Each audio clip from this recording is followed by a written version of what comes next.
Alright, problem number 2. We have this expression, this sum of a series of fractions, and we're asked to find what this sum is. And to be honest, it doesn't look like a lot of fun. It looks, adding fractions can be a little tedious. But the key to this problem is to look for a pattern. Okay, so start solving it. Pretend like you're actually going to try to solve it, and look for a pattern as you go along. And hopefully, you'll find a pattern that will help you come to the final answer more quickly than if you actually tried to add these all up. Okay, so let's do that. Okay, the first term, okay, if we just look at the first term, it's just a half. Okay, and if we add the first and the second term, we'd have 1/2 plus 1/6, right? And we could multiply this by 3 over 3, and then we'd get 4/6 or 2/3. Okay? Now let's look at adding one more term. Okay? So we'd have 1/2 plus 1/6 plus 1/12. Okay? And we already know that the first two are is just 2/3. And then, so whoops, then we have still have the 12th to add in there. And so we can just multiply this by 4 over 4, and then we'll end up with 9/12, which is equal to 3/4. Alright, now let's look at what we got here. 1/2, 2/3, 3/4. Well, 1 over 2, 2 over 3, 3 over 4. I'm seeing a pattern. Let's keep going just for a little bit more, just to see if it really is a pattern. Okay, let's take 1/2 plus 1/6 plus 1/12, and then we'll add in the next term, which would be, okay, this was 3 times 4, so this next one would be 4 times 5, so that would be 1/20.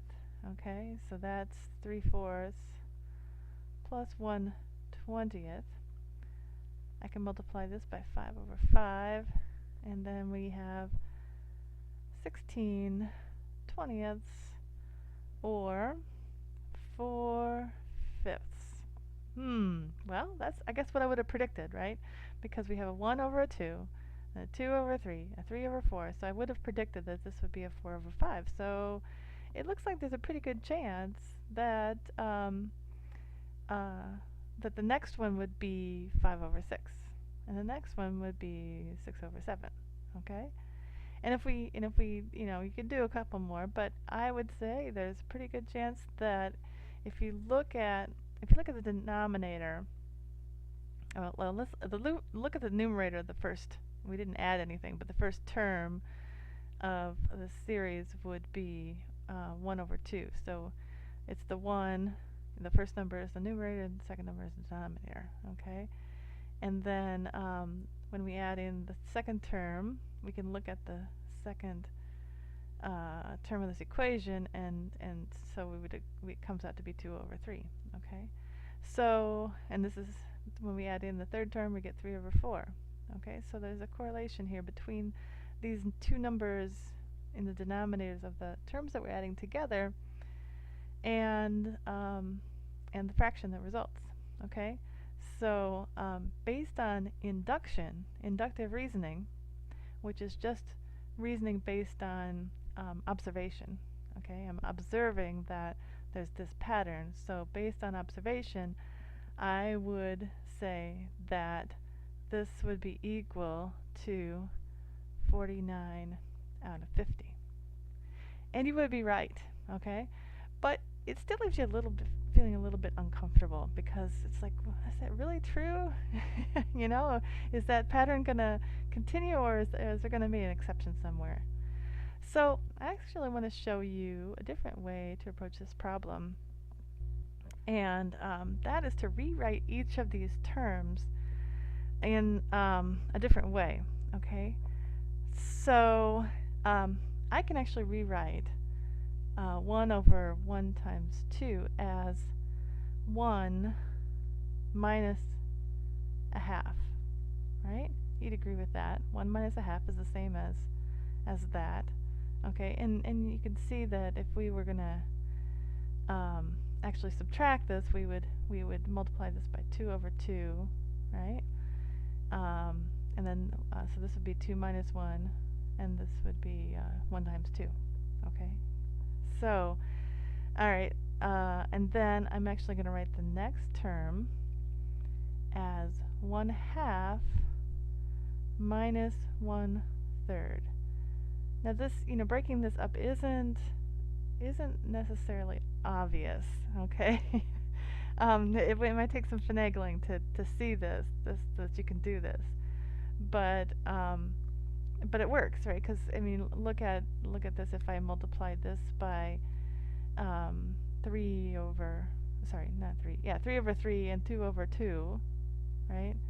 To combine these to get the same denominator, then I would end up with 3 minus 2 on the top, which is 1, and I'd end up with 2 times 3 on the bottom, okay? And we can write 1 over 3 times 4 as 1/3 plus or minus 1/4, okay?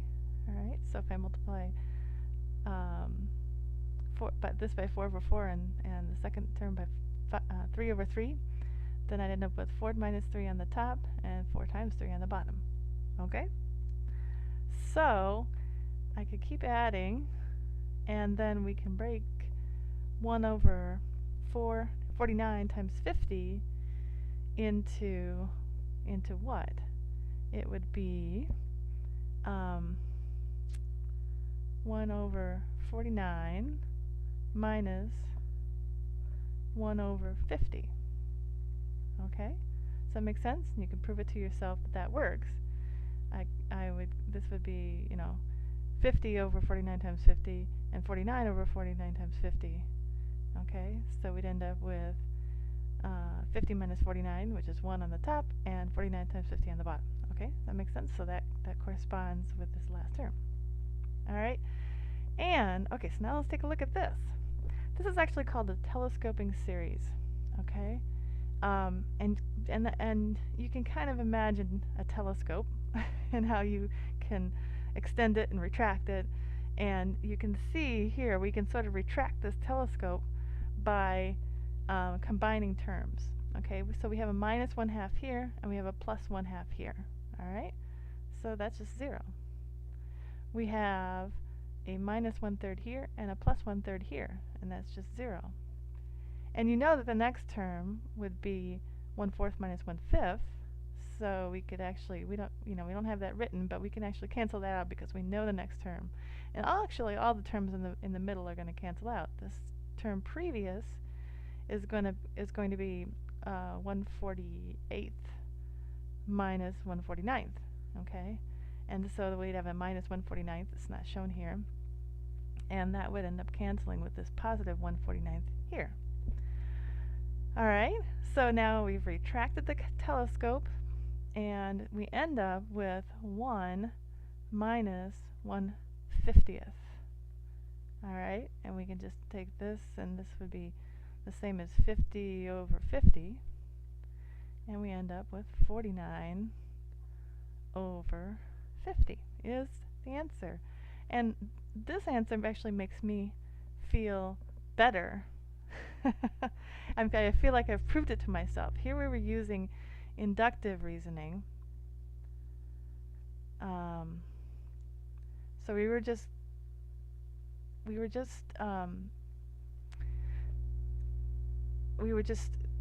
speculating what the answer would be based on the pattern we've observed. Okay, but this actually proves it that is true. Okay, so this is more deductive